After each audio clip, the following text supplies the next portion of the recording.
大家嘅回收不外乎由習慣開始，就係你喺抌垃圾之前，你諗一諗嗰一個物料係咪一個可以回收呢？例如產品包裝啦，或者一啲嘅書本啦，雖然佢面頭有浸膠，但係都係一啲可以被回收嘅紙品嚟喎。呢啲可能做抌垃圾呢個動作之前，再做一個分類同埋乾淨回收嘅動作咯。因為乾淨回收點解對回收業咁緊要呢？係因為乾淨回收先可以一嚟有個衞生嘅環境啦，二嚟咧先唔會污染到我哋收翻嚟嘅回收物。咁所以我哋都好鼓勵大眾咧喺回收嘅同時咧，都盡量做到乾淨回收。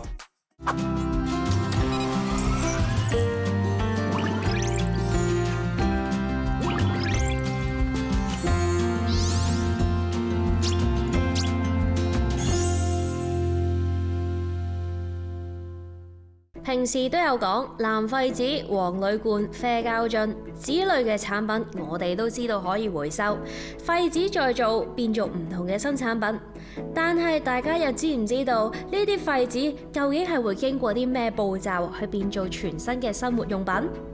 今集嘅嘉賓呢，就會帶我哋去睇下將呢啲廢紙變做各種唔同嘅生活用品嘅具體流程。日常生活入邊呢，都會有好多閒置咗嘅紙製品，你又會點樣處理佢哋呢？抌落垃圾桶咯，冇乜點特別處理。有得寫就攞嚟寫咯，即係 print 又好，乜都好咁樣。廢紙可能如果有一面空嘅話，咪攞嚟 print 嘢咯。咁你細個有冇做過啲咩利用廢紙嘅有趣習作啊？好似都係當摺紙咁樣，冇乜特別，即係細個啲玩具仔咁樣。可能摺嗰啲殼啊，係咯，簽字殼。係。咁你覺得相關環保團體回收廢紙嘅難度係喺邊呢？可能啲人會唔配合咯，然後將啲紙抌入垃圾桶唔去回收。因為我覺得佢哋就會覺得好麻煩。咁如果困難嘅話，咁我諗佢哋應該係冇呢個知識啊。係啊，咁可能真係要多啲工作坊去傳授呢啲知識俾佢哋。係啦，咁因為好少人可能會睇片或者即係自己動腦筋㗎嘛。咁我覺得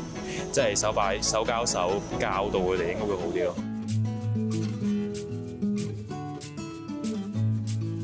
大家好啦，我係 Kelvin 啦。咁喺 Miu Miu裏面咧，我就係主要做一啲 marketing 嘅工作。工作其實係分兩 part 嘅。第一 part 咧就係做一啲回收工作啦，包括喺唔同嘅公司啊、企業去回收佢哋嘅廢紙啦、紙包盒或者係抹手紙等等嘅物料嘅。咁第二 part 就係我哋會做好多教育嘅工作，包括係一啲參觀講座等等啦。希望咧我哋提高市民對回收嘅一啲嘅概念同意識，俾大家知道咧，其實除咗一般嘅廢紙可以回收之外啦，其實我哋嘅紙包盒啊、一啲抹手紙啊、紙杯、紙碟呢啲都可以回收嘅。環保署裡面嘅資料都見到，其實每一日咧，我哋香港係會抌80噸左右嘅紙包盒同紙杯等等嘅物料。咁你就覺得呢個係一個好好嘅空間，可以做一啲環保工作啦，去減少呢一方面嘅廢物量，同時都令到市民咧可以更加知道咧點樣去回收一個紙包盒或者一個紙杯。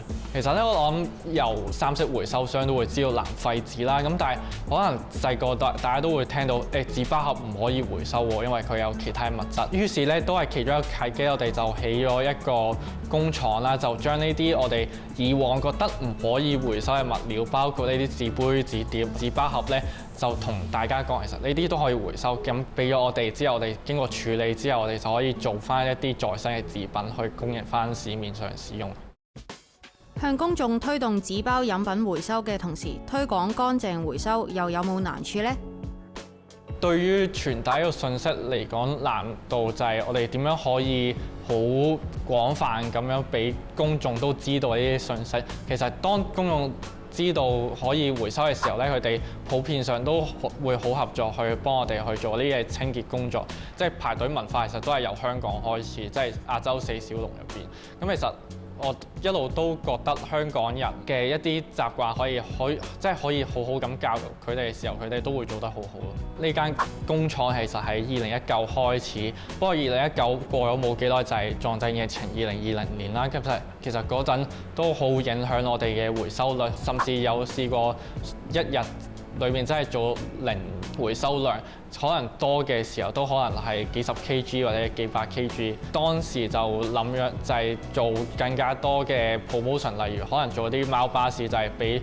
更多人知道貓坊有呢件事，可以俾大家試下做呢個紙包盒回收咯。當佢哋知道呢個活動嘅時候咧，都會走埋嚟問我哋呢樣可唔可以回收啊？或者佢話我屋企儲咗好多書喎，想去俾其他人喎，但係或者佢唔知點處理，都問我哋可唔可以回收，或者去做一啲轉贈嘅動作嘅時候，我哋都見到其實市民都去踴躍去支持我哋貓巴士嘅活動咯。喺疫情期間，可能大家都俾唔到紙包盒我哋嘅時候咧，其實我哋都收過好多唔同信件，入面就係裝住佢哋乾淨回收之後嘅紙包盒。甚至佢哋其實唔一定喺香港嚟，可能有啲係喺澳門啦或者海外寄過嚟紙包盒，我哋都有收過。咁呢個都係一個鼓舞嘅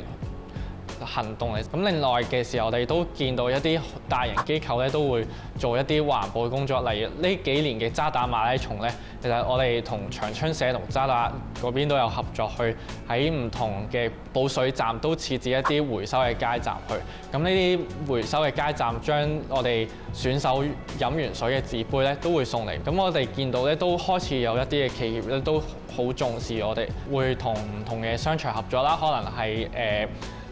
康德斯酒店或者米麗華酒店，即係佢哋個廁所嘅抹手紙咧，會隔離有個少少嘅 notice 去講嘅，係我哋用緊抹手紙，同時我哋都會回收啲抹手紙做一個 closed loop 嘅 recycling。咁另一方面咧，我哋都同香港好多唔同嘅學校去合作，就係去教育佢哋嘅學生啦，包括佢哋嚟參觀又好，我哋出去做講座又好，咁就可能同唔同嘅大學、中學甚至小學，我哋都會做唔同嘅工作坊等等嘅內容，去教育翻我哋嘅學生由細個開始就建立乾淨同埋分類回收嘅習慣。大家可能比較熟悉都係講緊紙包盒回收啦。咁不過將來咧都希望俾大家知道咧，有更加多嘅物料都可以交俾回收。例如啱啱講到嘅抹手紙啦，就係我哋同酒店、商場等等嘅企業合作，咁將我哋用完嘅抹手紙，其實我哋知道佢哋喺洗完手之後用呢張抹手紙抹乾，咁將抹手紙咧其實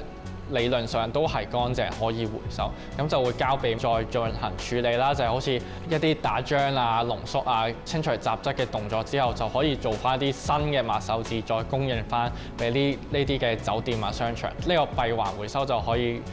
一路發展落去咯。鼓勵大眾使用資源前先諗多一步，生活上為環保出多一分力。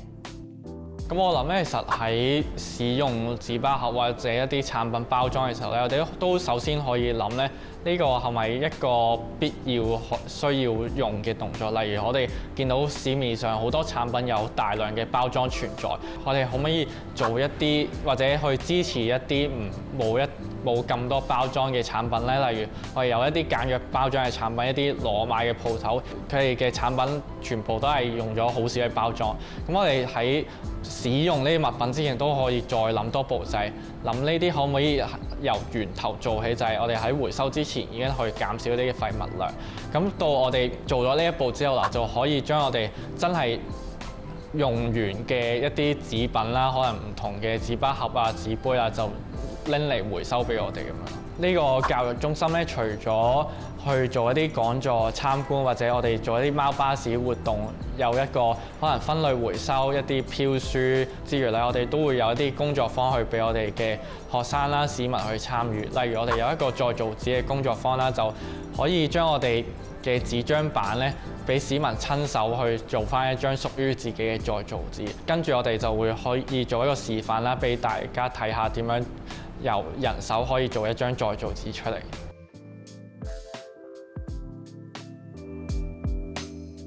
咁咧，我哋而家有一啲嘅紙張板啦，咁我哋就會重新加水再攪拌好之後咧，就會你見到面前呢一乾嘅紙張出嚟啦。咁首先咧，我就要攪勻佢啦。之後咧，我哋右邊咧，你會見到有一個木架同一個濾網紙。咁你將個濾網擺喺個木架入面咧，就可以浸落去嘅啦。嗰啲浸嘅時候咧就斜斜地浸落去啦。咁咧嗰張再造紙咧幾厚咧就取決咧你浸幾入。咁咧如果你浸得越入咧，張紙就越厚。水面上咧都會鋪滿咗一啲嘅紙張嘅時候，跟住你就可以慢慢拎出嚟啦。當你拎到差唔多就可以左右熬勻佢啦，等佢個紙張分佈可以散佈得平均啲嘅時候咧，就可以拎出嚟。咁下一步咧就要逐步咁樣去將佢嘅水分拎走啦。咁咧第一步咧就要打斜咁等佢流啲水出嚟，大概等20秒左右。好，咁我哋晾乾咗之後咧就可以擺落嚟啦。同時間咧，我哋就要準備一張墊底嘅紙啦，同一個膠嘅 folder。咁啱啱擺咗張濾網紙喺入邊啊嘛，咁你見到其實咧，當紙張有水分嘅時候咧，佢就會有黏力黐實嘅時候，你就可以反落去你嗰張底紙嗰度。咁最後咧，我哋準備一塊毛巾咧，我哋將呢個紙張嘅水分咧吸乾佢就可以嘅啦。好，咁最後咧，當個水分乾晒嘅時候咧，就可以搣嗰張濾網紙啦。咁呢個就係我哋可以人手可以做到嘅一個再造紙。當你做完嘅時候咧，就可以拎個 folder 入起佢啦。咁最後咧，就等佢擺喺屋企一個陰涼嘅位置，擺1至2日就可以有一張新嘅再造紙可以做到出嚟啦。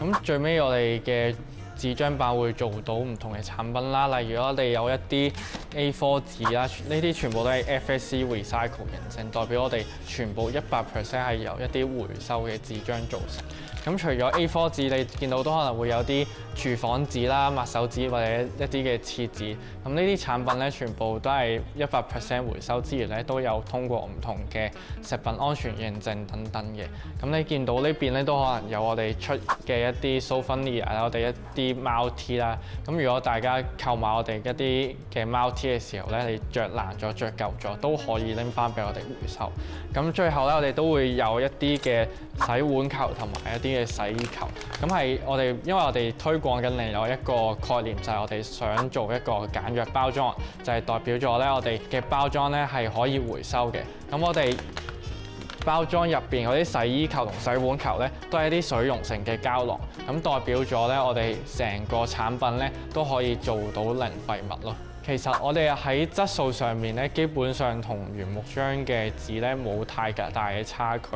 不過我哋因為冇添加到熒光劑啦，咁所以咧你見到市面上嘅紙張係比我哋而家我哋見到嘅回收紙張係白色嘅。咁你同埋都見到，因為我哋係回收嘅紙張翻嚟啦，所以你可能買翻嚟嘅 A4 紙會可能見到好輕微嘅灰色一點。咁不過我哋喺質素上咧係唔影響使用。咁最後都希望大家咧喺購買我哋日常所需嘅產品之前咧，都可以諗多一步，就係咧我哋可唔可以將我哋平時用開嘅嘢都改為一啲可能係一啲環保嘅產品，包括係用一啲再造紙整成嘅一啲產品啦，或者一啲簡約包裝一啲零污染、零廢物嘅產生嘅一啲嘅產品咯。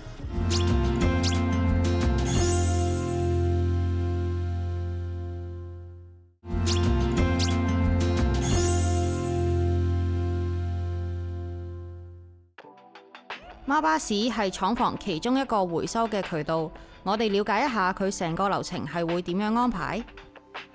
貓巴士咧係我哋可能2-3年前開始做一個嘅 promotion， 咁咧就會每個禮拜6日啦，就遊走唔同屋苑去做一啲教育嘅工作。咁其中一個站咧就係教啲居民點樣可以分類回收同埋乾淨回收，同佢哋講有啲咩物資係收得，有啲咩物資係唔收得，同埋如果佢有啲物資見到係好新淨咧，我哋都會建議可能佢去一啲即係我哋隔離有個飄書嘅區，或者一啲物資分享嘅區域。一開始嘅時候咧，因為啲街坊未必知道有呢樣嘢，咁一開始我係少啲，咁慢慢咧都見到開始會爆，即係個場會好多人咁樣，因為可能主要佢哋知道呢個消息就會拎晒屋企一啲想清屋企一啲唔要嘅嘢，或者想執屋，咁就一落過拎晒落嚟。咁一落過拎晒落嚟之後，可能就同佢講點樣去回收，或者去幫佢哋建立回收嘅習慣。咁呢度而家可能未必好似一開始咁爆咁，但係一路都會見到唔同嘅街坊有啲熟悉嘅面孔都會 keep 住落嚟做回收咯。因為我哋都叫 keep 住見到一啲新嘅人，咁佢可能都要負責講解下呢個區域係擺啲咩，呢個區域擺啲咩。咁又或者我哋同事都會幫手去拎一啲比較重，即係可能你成沓教科書好重，就會幫佢哋去擺落我哋嘅回收桶入面咯。因為例如有啲街坊，佢可能屋企有啲儲咗幾十年嘅可能 cassette 帶，即係一啲好舊、好香港式嘅嘢，咁就想拎落嚟回收。咁都我哋收到好多唔同千奇百怪嘅，即係可能一啲打字機會收到啦，可能一啲迪士尼開幕嗰陣嗰啲 giveaway 嗰啲禮物都會收到。而我哋而家主要嘅屋苑咧都合作咗一段時間嘅啦，咁咧我哋就會事先同屋苑夾定我哋喺邊個禮拜嘅咩時間嚟啦，咁我哋都會幫佢哋整埋 poster 啦，咁屋苑就負責幫我哋印 poster 擺喺公佈欄，咁等啲街坊可以知道啲消息。咁我哋同時都會喺 social media po 翻我哋嘅一啲行程啦，咁方便啲居民過到嚟就可以做到回收咯。咁咧通常我哋物資就分兩類嘅，咁可能我哋一啲物資轉贈或者飄書咧就會一路 keep 住跟住我哋嗰架車去流走唔同嘅屋苑啦。咁咧去到可能過咗2-3個月，真係發現飄唔到出去或者真係冇，即係都已經擺咗喺度嘅時候，我哋就會拎去回收咯。咁如果至於回收個 part，我哋就會分類回收唔同嘅回收物啦。咁咧紙類我哋就會自己負責翻嘅。咁而其他回收物，例如你見到可能有啲金屬啊、膠啊，或者甚至玻璃啊、CD 嗰啲咧，我哋就會儲起一堆，咁就再交俾唔同嘅下游回收公司幫我哋處理咯。咁另外咧，我哋而家有一個合作緊嘅機構叫做曙光計劃，咁樣佢哋有一個愛孩者活動啦，咁其實會幫我哋回收一啲舊鞋啦、一啲舊衫、舊袋、一啲用得嘅物資咧，去轉贈翻俾我哋一啲香港嘅基層家庭，又或者會轉贈俾一啲海外山區嘅兒童使用咯。貓巴士回收咗唔同嘅物品之後，返到嚟工廠，佢哋就會進行分類同進一步嘅處理。喺唔同地方收咗一啲都見到好乾淨嘅紙包盒啦，同埋紙杯。咁呢啲乾淨嘅紙包盒同紙杯咧，就會經過我哋嘅輸送帶送去我哋嘅打漿機嗰度。咁我哋嘅打漿機咧就係一部好大型嘅攪拌器啦，你當係咁就好似當我哋將嘅紙包盒同埋紙杯倒落去，同時加水咧，個底咧會有一個螺旋槳去不斷攪碎呢啲嘅紙杯同埋紙包盒，拎走我哋嘅雜質同埋一啲濃縮嘅過程之後咧，就會造成我哋最後嘅紙漿板。咁我哋身後咧，你會見到有2部輸送帶啦。咁咧輸送帶後面駁住我哋有個灰色嘅缸咧，就係我哋嘅打漿機啦。將我哋嘅紙包打漿之後咧，就會運到我哋中間咧，你見有一個藍色嘅圓咕碌嘅滾筒，咁係我哋一個嘅滾筒篩啦，佢就會篩走我哋一啲紙包盒裏面除咗紙以外嘅物料，例如係你見紙杯咧會有一啲嘅膠啦，或者紙包盒咧，其實我哋都會有一啲錫紙喺入邊。咁我哋呢啲錫紙同埋一啲膠咧，我哋叫做鋁塑複合物，就會經由呢個滾筒篩咧去篩走啦。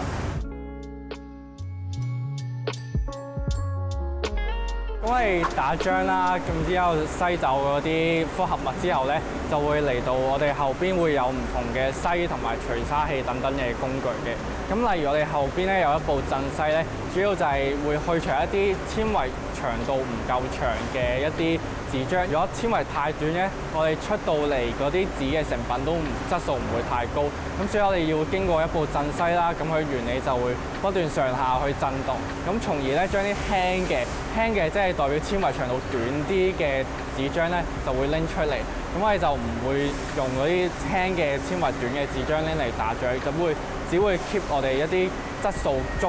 夠去打漿做我哋紙漿板嘅纖維。因為咧，我哋如果啲纖維過短咧，出到嚟我哋一啲嘅紙產品，例如抹手紙等等咧，佢嘅拉力可能會有受到影響。咁只有呢啲質素唔係太好嘅一啲嘅紙漿板咧，太短嘅紙漿咧，我哋就唔會拎出嚟啦。最後呢啲太短或者太輕嘅纖維，我哋就會唔要咯。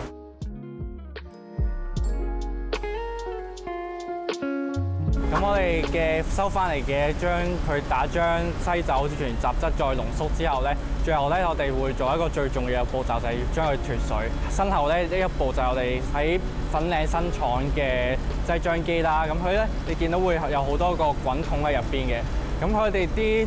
紙張咧，我哋會將佢鋪平嘅時候咧，就會經過呢啲嘅滾筒。咁兩個滾筒擠壓出嚟咧，我哋就會擠出我哋唔要嘅水分。咁剩低翻嚟咧，就係我哋所需要嘅紙張板啦。呢啲紙板咧，就係我哋做我哋一啲再生紙品嘅原材料。咁佢哋就會直接出口去唔同嘅加工嘅廠啦，佢哋就會幫我哋再做翻我哋嘅再生紙品，可能係一啲抹手紙啊，或者 A4 紙等等嘅產品。其實咧，我哋講到去造紙嘅時候咧，因為佢要佔用好大嘅土地啦，同時都要用好多嘅電啦，咁所以咧，其實喺香港做一個紙廠咧係一個比較困難嘅事，所以我哋嘅選擇咧就係我哋將我哋嘅做好嘅紙張板一啲嘅原材料去唔同嘅工廠加工，咁佢哋再運翻俾我哋，就會去喺香港唔同嘅渠道去售賣我哋嘅再生紙品咯。